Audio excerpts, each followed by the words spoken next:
कुलस्वामिनी I my Bhavani आणि महाराष्ट्राचं आराध्य दैवत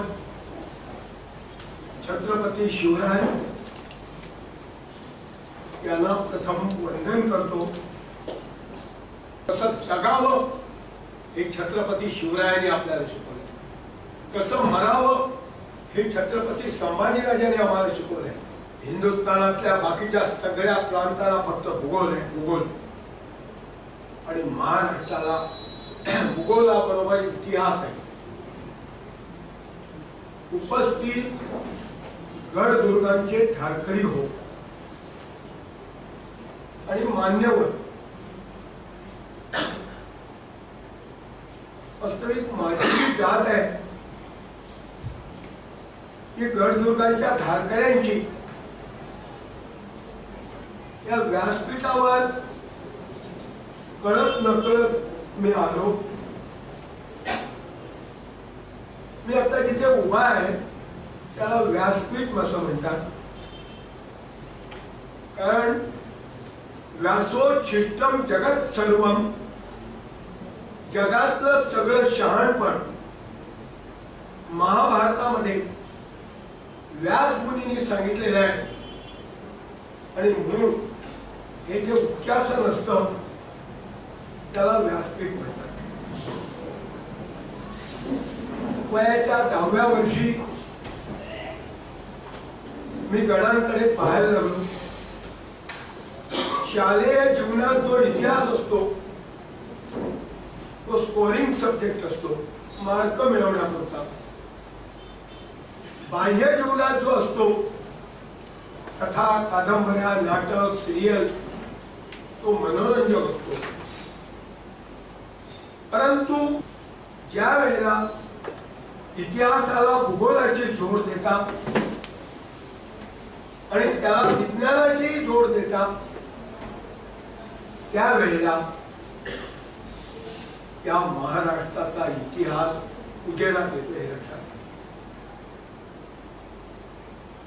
ऐन तारुण्यामध्ये इतिहास, विज्ञान, भूगोल, पायतळीच्या दगडापासून आकाशातल्या ग्रहताऱ्यांपर्यंत 65 विषय मी मांडलेले होते। त्या रायगडावर असताना त्यांच्या प्रमुखाने मला तो दिवाळी अंक आणून दिला आणि आज इतक्या वर्षांनी का होईना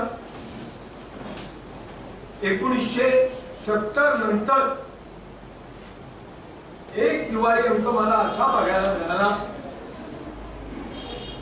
त्या अंकामध्ये जे 70 मध्ये मी विषय मांडले होते, मोठमोठ्या इतिहासकारांकडे घेऊन गेलो होतो, तिथे 3 गोष्टी माझ्या आड आल्या। एक माझं शिक्षण, दुसरी माझी आर्थिक परिस्थिती, आणि तिसरा कळत नकळत मी त्या कुटुंबाचा होतो, त्या कुटुंबाचा उल्लेख। त्यामुळे कुणीही मला जवळ केलं नाही। मान्यवर इतिहासकारांनी त्याला म्हटलं होतं तर तुम्ही एक इन्स्टिट्यूट काढा आणि असे लाखो लोक तयार करा का जे ह्या महाराष्ट्राचा त्या 65 विषयांच्या माध्यमातून इतिहास उजेडात आणतो। एक महत्वाची गोष्ट तुम्हाला सांगतो, महाराष्ट्र हा शब्द जवळजवळ 2000 वर्षाच्या आधीच आहे। मी जे काही बोलतोय ते दगडावरची रेघ आहे, लक्षात ठेवा। बाकी सगळे विषय बदलू शकतात, इतिहास कधी बदलला नाही। जो पाहण्याचा दृष्टिकोन आहे तो मी तुम्हाला द्यायचा प्रयत्न करतोय। दिव्यांग ददामि ते चक्षु, तुमच्या घडलेल्या इतिहासाकडे बघण्याचा तुमचा जो दृष्टिकोन आहे, आणि तो काय एकदा प्राप्त झाला काय, ज्या आई वडिलांनी तुम्हाला जन्म दिलाय, ज्या गावाने तुम्हाला जन्म दिलाय, ज्या समाजाने तुम्हाला जन्म दिलाय, ज्या गुरुने तुम्हाला शिक्षण दिलंय, त्याचं सार्थक झालं। एकच चंद्रस्तंभ, आकाशातला एक चंद्र सूर्य अंधार नाहीसा करतो. महाराष्ट्र हा आत्ताचा महाराष्ट्र आहे. ही एकंदर 5 राष्ट्र आणि 3 उपराष्ट्र अशी 8 राष्ट्र मिळून महाराष्ट्र हा शब्द आहे. नर्मदेचा दक्षिण तीर, कावेरीचा उत्तर तीर, बंगालचा गंगासागर आणि पश्चिमेचा सिंधू सागर हा महाराष्ट्र त्यावेळेला अपेक्षित होता. ज्याच्यामध्ये विजयनगरचं साम्राज्य आहे, सातवाहनांचं आहे, मौर्यांचं आहे, चालुक्यांचं आहे, शिलाहारांचं आहे, राष्ट्रकूटांचं आहे, देवगिरीच्या यादवांचं आहे, बहमनीचं आहे, आदिलशाहीचं आहे. अशा प्रकारे जो काही इतिहास आहे तो आपण गुरा केला. एका गोष्टीबद्दल जरा माफ करा, त्या कळत नकळत माझ्याकडनं एक चूक झाली आहे. कारण रोज व्यायाम करायला जाताना मी जो शिवाजी पार्कला जातो त्याच्यामुळे थोडासा मला कफाचा त्रास आहे. परंतु जे काही बोलेल ते क्षमा करून तुम्ही ऐकत. तर हा महाराष्ट्रामध्ये जी घराणी नांदली आहे त्या घराण्यांना इतिहास आहे. हिंदुस्थानातल्या बाकीच्या सगळ्या प्रांतांना फक्त भूगोल आहे, भूगोल. आणि महाराष्ट्राला भूगोलाबरोबर इतिहास आहे. मला मान्य तुम्ही मिळेल राजस्थानला इतिहास आहे, परंतु आपल्या माय बहिणी दिल्या. परंतु कसं जगावं हे छत्रपती शिवरायांनी आपल्याला शिकवलं. कसं मरावं हे छत्रपती संभाजीराजांनी आम्हाला शिकवलंय. उत्तरेतनं 1682 मध्ये आलेलं हिरवं वादळ कसं रोखावं हे इथे जे लोक आहेत ना त्यांच्या पूर्वजांनी ते शिकवलं. जवळजवळ 15,000 लोकांचा इतिहास माझ्याकडे होता. मी खूप लोकांना भेटलो. गेले 70 वर्ष वयाच्या 10व्या वर्षी हे व्रत घेत होतो की घेतले व्रतन हे अमियंत तेने लब्ध प्रकाश इतिहास निसर्ग माने जे दिव्य दाहक म्हणून असावयाचे बुद्ध्याची वाण धरिले करिये. आणि हीच अपेक्षा तुमच्याकडे नाही. व्यर्थ शिनू नका.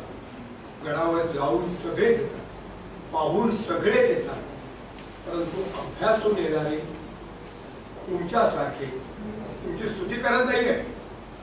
शिवाजी महाराजांचं 1,25,000 सैन्य होतं, परंतु ज्या मूठभर मावळ्यांनी इतिहास घडवला, 1682 मध्ये आलेलं वादळ पाठीला पोट बांधून आत्ता सांगतोय त्या महाराष्ट्रामध्ये लढवलं आणि ते वादळ इथेच गाडलं.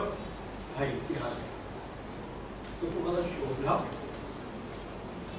त्यामुळे कसं लढावं हे राजाराम राजे आणि त्यांचं 1700 मध्ये निधन झाल्यानंतर एका हाताने ताराबाईने कुंकू पुसलं आणि हातातली शमशेर औरंगजेबापुढे नाही. जर ठेवली असती तर नुसता कोल्हापूरच काय सगळी दक्षिण तिला मिळाली. त्यामुळे ताराबाई, येसूबाई 4 वर्षाच्या शाहूला घेऊन 18 वर्ष औरंगजेबाच्या कैदेत असलेली येसूबाई त्या शाहूवर मोंगली संस्कार व्हायला लागले. आज मूळ 1 वर्ष इंग्लिश शाळेत दिलं, इंग्लिश मीडियमच्या. मॉम डॅड बर्गर हा इतिहास. महाराजांच्या लढ्यानंतर तुम्हाला सांगितलं का 1642 ते 1680 38 वर्षामध्ये त्यांनी 500 लढाया केल्या.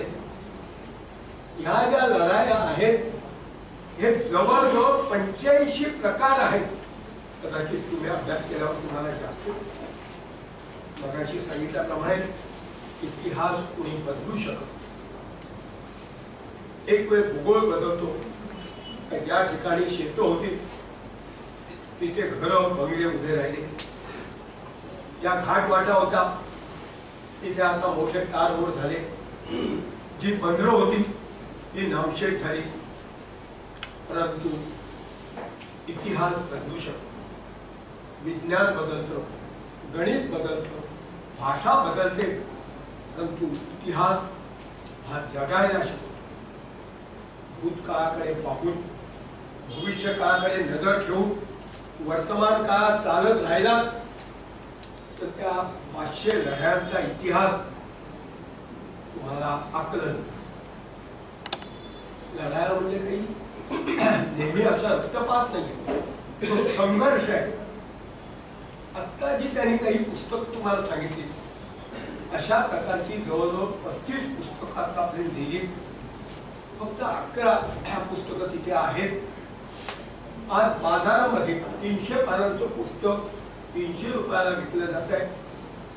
परंतु ज्यांनी रक्ताचा थारोळ करून इतिहास घडवला, इतिहास त्यांचा इतिहास सांगायला, दाखवायला, लिहायला, बोलायला कुणी कधी पैशाला स्पर्श केला. पण तानाजी, बाजी, येसाजी यांचं रक्त सांडले. माझा काय थोडासा घामच आहे. परंतु त्या पुस्तकामध्ये इतिहास, भूगोल, विज्ञान हे विषय संकलित केलेले आणि ती तुम्हाला मार्गदर्शक करते. इसवी सन 1642 शहाजी राजांना पुणे, सुपळ, इंदापूर, चाकण ही जहागे मिळाली. परंतु शहाजहानने सांगितलं होतं आदिलशहाला, तू याला नोकरीवर ठेव पण याला महाराष्ट्रात आणू.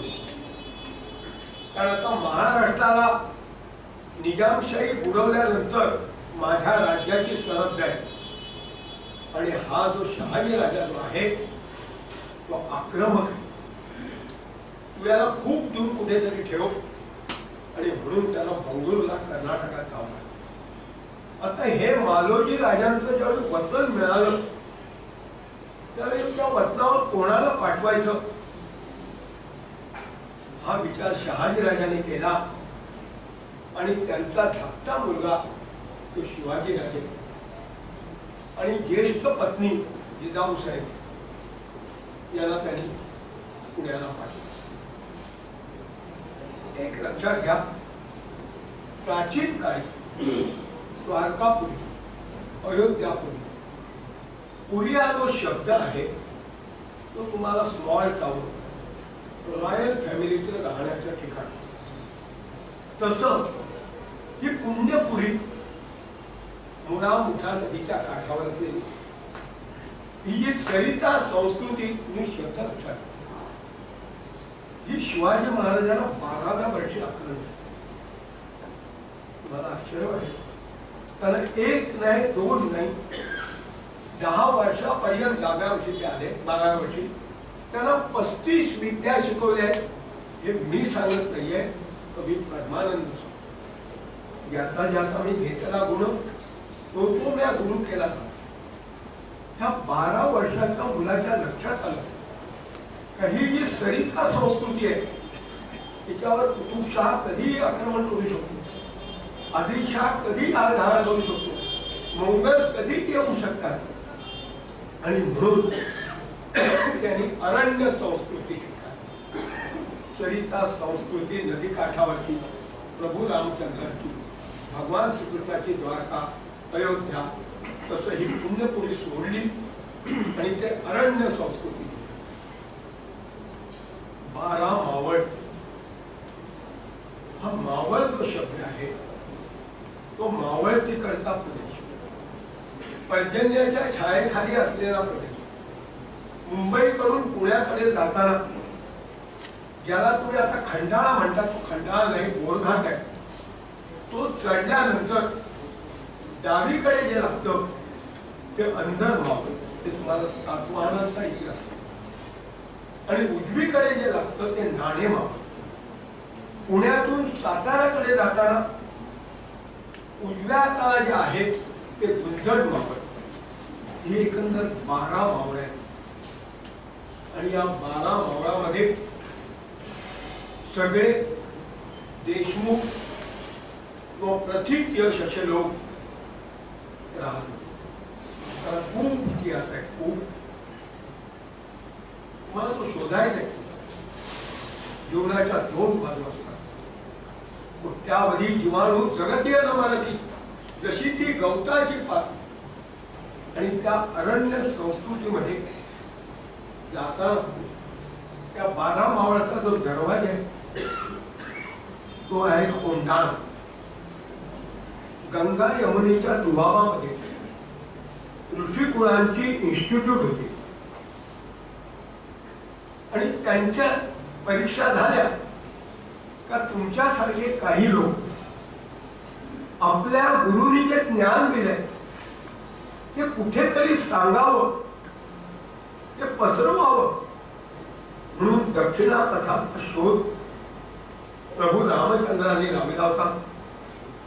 आणि म्हणून विंध्य अरवली सातपुडा ओलांडत ते सह्याद्रीमध्ये आहे. सह्याद्रीच्या अत्युच्च शिखरांवर त्यांनी एक गुहा खोदली, एक पाण्याचं टाकं खोदलं आणि आसमंतातल्या लोकांना अध्ययनाला सुरुवात. त्यांच्या लक्षात आलं हा जो कालखंड आहे हा इसवी सनाच्या आधीच आहे. तुम्हाला जायचंय माझ्या घरची विशाल दारे कुशाला ऐशी राव होत पुढी मदगरी बाची कांबळ वाकळ सकाळ सारखी दादरमध्ये ज्या वेळेला तुम्हाला असं वाटेल त्यावेळेला तुम्ही घरी या. त्या विषयाचे सगळे दरवाजे मी तुम्हाला उघडे. 70 मध्ये मी ज्या इतिहासकारांना हे सांगितलं होतं त्याला मी सांगितलं होतं असं, तर कुणीही मान्य केलं. रायगडावर जो पुतळा उभारता 73 मध्ये मी गेलो होतो आणि एक मोठे इतिहासकार होते, त्याला म्हटलं हा पुतळा चुकीचा आहे. म्हणाले शाळा आहेस का तू, कोण आहेस, तुला काय अक्कल आहे, कुठे तुझं नाव आहे. तर माझं नाव वगैरे नाही आहे, परंतु आपण एखाद्या सामान्य माणसाच्या घरात जाताना पादत्राण बाहेर काढतो. हिंदूपद पाश्चयच्या सिंहासनावर महाराज जोडे घालून बसतात. ते माझ्यावर चिडले, गडावरनं मला हाकलून दिले, सांगितलं. पण माझ्याकडे शिक्षण नव्हतं, माझ्याकडे कोणताही पाठिंबा नव्हता. मी मान खाली घालून आणि असा बराच अपमान केला. परंतु आता मला असं वाटतंय का जो हा समाज जागा झालाय तो समाज निश्चितपणाने आता मगाशी जो महाराष्ट्र सांगितला 5 मोठी राष्ट्र 3 उपराष्ट्र, मगाशी त्या सीमा सांगितल्या नर्मदेचा दक्षिण तीर, कावेरीचा उत्तर तीर, गंगासागर, सिंधू सागर. मला आश्चर्य वाटेल 5000 किल्ले आहेत, 5000 किल्ले. सध्या त्याचं संकलन चालू आहे. पुढच्या वर्षी त्या 8 ते 10 पुस्तकं येतील. त्याच्यात इतिहास असेल, भूगोल नाही, तो तुम्हाला शोधायचा आहे. तो जो भूगोल आहे तो तुम्हाला शोधायचा. मगाशी म्हटल्याप्रमाणे आज मी इथे उभा आहे तो टाळ्या मिळवण्यासाठी नाही. मला हे स्थान नको. माझी जी जात आहे ती गडदुर्गांच्या ठाकऱ्यांची. रायगडावर जर आलात तर तुम्हाला 5 दिवस लागतील तो ऐकायला. राजगडावर आलात तर तुम्हाला 5 दिवस लागतील तो ऐकायला. इतकं प्रचंड माहिती त्या गडांची माहिती. रायगडवर आयुष्याची 10 वर्ष संशोधन केलं. परंतु माझ्याकडे शिक्षण, जात आणि पैसा नसल्यामुळे तिथले उत्खननाचे रिपोर्ट किंवा इतर काही कागदपत्र हे मला मिळाले, पण ते तुम्हाला मिळणार. ज्यावेळी सिंधुदुर्ग वंताना महाराज म्हणतात 84 बंदरी ऐसा जागा नाही. 18 टोपेकरांच्या उरावर शिवलंका अजिंक्य जागा निर्माण केला. तुम्हाला ती 84 बंदरं शोधायची. ऑल डिफरंट टाईप त्यात वापरणाऱ्या त्या 18 टोपेकर तुम्हाला शोधायचे आहेत. जे आयात निर्यात करत होते हे महाराजाला माहित होतं, पण त्यांनी सुरतेवर हल्ला केला होता, बार्शिलोर. या पश्चिम किनारपट्टीवर व्यापार चालतोय आणि तिथे ती बंदर आहे. आणि म्हणून अरण्य संस्कृती सोडली आणि ज्या वेळेला आग्र्याहून परत आले आणि राजा व्हायचा निर्णय घेतला गेला त्यावेळेला घडलेली घटना ही त्या राजगड कथा 25 मध्ये घटना सत्य आहे आणि त्या घटनेला अनुसरून 70 मध्ये राजधानी बदलण्याचा निर्णय घेतला आणि त्यांच्या ताब्यातले 3 किल्ले बघितल्यानंतर त्यांच्या लक्षात असं आलं का हा जो मावळ मुलखात किल्ला आहे या किल्ल्याच्या बाबतीत आसमंतातले जे लोक आहेत मावळातले ते अत्यंत स्वार्थी आहेत, भांडखोर आहेत, मातब्बर घराणी आहेत. त्या सगळ्यांच्या याद्या माझ्याकडे 20वी सणाच्या आधीचा इतिहास आहे आणि प्रत्येक किल्लेही तसे जुने आहेत. त्यामुळे ते या वेळेला अफजल आला त्यावेळी दोलायमान झाले, शास्ता आला त्यावेळी दोलायमान झाले, जयसिंह आला ज्या ज्या वेळेला महाराजांवर प्रसंग आला त्या त्या वेळेला ते देशमुख घराणी आपल्या वतनाला लालचावलेली ही दोलायमान आणि म्हणून महाराज कोकणामध्ये शिर्क्याला जिंकलं होतं, दळवी राजाला पालवणीचा जिंकलं होतं, संगमेश्वरकडच्या त्यांनी सुरव्याला जिंकलं होतं, जावळीचं खोरं जिंकलं होतं, ज्यांनी भवानी तलवार दिली त्या सावंताला त्यांनी जिंकलं होतं. त्यामुळे कोकणात मातब्बर कोणी नव्हते. एक पुस्तक तुम्हाला त्यांनी दाखवलं, त्याच्यामध्ये शिवरायांच्या अष्टरात्री त्यांनी 8 लग्न का केली, त्यांच्या 8 राण्या, 6 मुली, 6 जावई, 6 सुना, त्याचा इतिहास त्याच्यामध्ये 40 मध्ये पहिलं लग्न, 41 मध्ये दुसरं, 53 मध्ये तिसरं, 56 मध्ये चौथं, 57 मध्ये 3 आणि 58 मध्ये शेवटचं. त्याची कारण त्याच्यात दिलेली आहे का तुम्ही, आणि तुम्ही जर अभ्यासू असाल तुमच्या एक गोष्ट लक्षात येते. आज आपण छत्रपती शिवाजी महाराजची जय म्हणतो पण ते आमचं स्फूर्ती स्थान आहे, परंतु एकाही कोणी मावळ मराठ्याने आपली मुलगी महाराजांना 2 कोकणातले 2 घाटावरचे आहेत आणि हे भोसले घराणं विदर्भात आलंय, 4 विदर्भातले. त्याच्यावर तुम्ही लक्षात घ्या. आणि राजधानी जी बदलली या ठिकाणी हे काही मला मानणार नाही. युद्धापुरते जवळ येत आहेत आपली वतन राखण्यासाठी, परंतु मला जर राजा व्हायचे तर माझी आर्थिक स्थिरता पाहिजे. त्यावेळेला इंडस्ट्रीज नव्हत्या, मग आर्थिक स्थिरता कशावर अवलंबून आहे, व्यापारावर. ते महाराजाला कळलं. ते रायगडची जी बाजारपेठ आहे, भले मतभेद असू दे, निश्चयो शाश्वताचा करावा म्हणे दास संदेह तो विसरावा. तुम्ही बुद्धिजीवी लोक, तुम्ही सामान्य नाही आहात. भगवान श्रीकृष्णाने जे सांगितलं अहम आत्मा गुणाकेश सर्वभूताशयिता. प्रत्येकाच्या शरीरामध्ये जे चैतन्य आहे तो भगवान श्रीकृष्ण आहे. अरे नर करणी करे तो नर का नारायण हो जाए. त्या वेळेला तुम्ही जे तुमचं चैतन्य विकसित करता त्या वेळेला हे घडून गेलेले जे काही इतिहास, भूगोल, विज्ञान आहे त्याचा तुम्ही ठाम निर्णय होऊ शकता. आणि हा जर तुम्ही नाही घेतला तर आज फक्त तुम्ही तुमच्या मोबाईलवर खेळत असाल किंवा आम्ही लिहिलेलं जे आहे तेच मानून सत्य थोडेसे थांबाल, तसं करू नका. मी नाही केलं, माझ्यामुळे बरेच लोक दुखावले गेले. उदाहरणार्थ भवानी तलवार कोणी दिली हे ज्यावेळी मी लिहिलं त्या माणगाव जवळच्या गोवेले गावाला हे माहित नव्हतं. महाराष्ट्राचं ते एकमेव घराणे 2 शेंड्या ठेवतं. का ठेवतं हेही त्याला माहित नव्हतं. ह्या सावंतांची एकंदर 5 राज्य आहेत. मगाशी म्हटल्याप्रमाणे 15,000 लोकांची चरित्र माझ्याकडे, प्रत्येकाच्या घराण्याचा उल्लेख होता. परंतु एक सामान्य माझे पाय जमिनीवर, मी काही कथा कादंबऱ्या लिहिल्या नाहीत, मी मीडियाकडे गेलो नाही, कोणत्याही पॉलिटिकल मी काही गळ्यात बांधून घेतलं नाही. आणि त्यामुळे उपेक्षित राहिलो तो तसाच आहे. परंतु आता ते लिखाण एक मानलेला मुलगा पाठीशी उभा राहिलाय आणि तो ते लिखाण प्रकाशित करतोय. आणि मगाशी सांगितल्याप्रमाणे ज्याने रक्ताचा थारोळ करून इतिहास घडवला, त्यांचा इतिहास सांगायला, दाखवायला, लिहायला, बोलायला मी पैशानं स्पर्श केला नाही. कोणाकडनं कधी मानधन घेतले नाही, पुस्तकांच्या माध्यमात नाही, गड दाखवण्यातही नाही. बरेच वेळ गेले आता. आणि हे 50 पासना ते अजूनही केलं तारुण्यामध्ये 80 वय आहे तरी मी का सांगतोय तुम्हाला, म्हातारपण झाले नाही, म्हातारा झालेलं नाही अजून. एक जबरदस्त आत्मविश्वास माझ्या आणि त्या आत्मविश्वासाच्या बळावर कालच जवळजवळ 150 लोक घेऊन मी शेलटॅकचे ऑफिसर तुंगा आणि तिकोना इथला इतिहास सांगितला.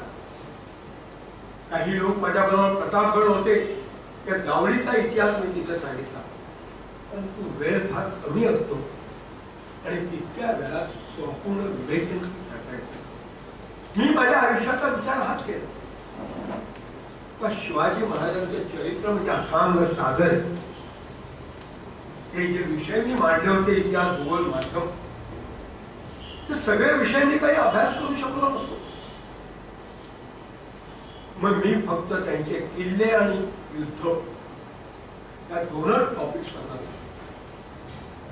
खानदेशामध्ये कोंडाईबारी नावाचा घाट आहे, गोव्याजवळ कोंडा घाट आहे.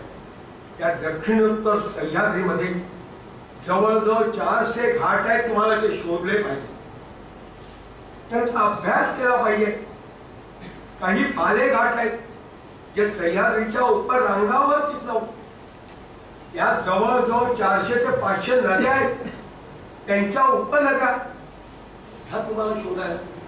अरे काहीतरी करा, नाही तर त्या जीवनाला काही अर्थ नाही. आता गेल्या महिन्यामध्ये बद्री, केदार, गंगोत्री, जमुनोत्री इथे करून आले.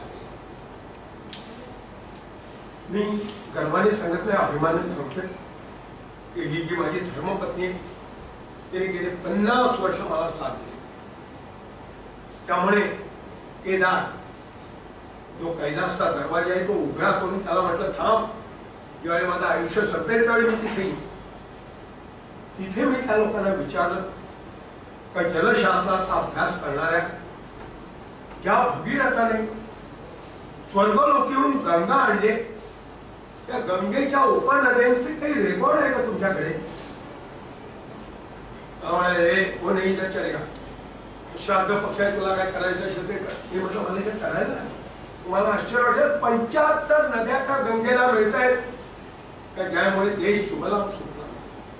तसं महाराष्ट्राचा महाबळेश्वरला ज्या 5 नद्या निघाल्या, कृष्णा, कोयना आणि वेण्णा ही घाटावर गेली आणि सावित्री आणि गायत्री ही कोकणात उतरली. तुम्ही त्यांचे तट अभ्यासले, त्यांना मिळणाऱ्या उपनद्या अभ्यासल्या पाहिजे. ही सावित्री कोण, ही गायत्री कोण, या दोन्ही ब्रह्मदेवाच्या धर्मपत्नी. हे सगळं जे काही आहे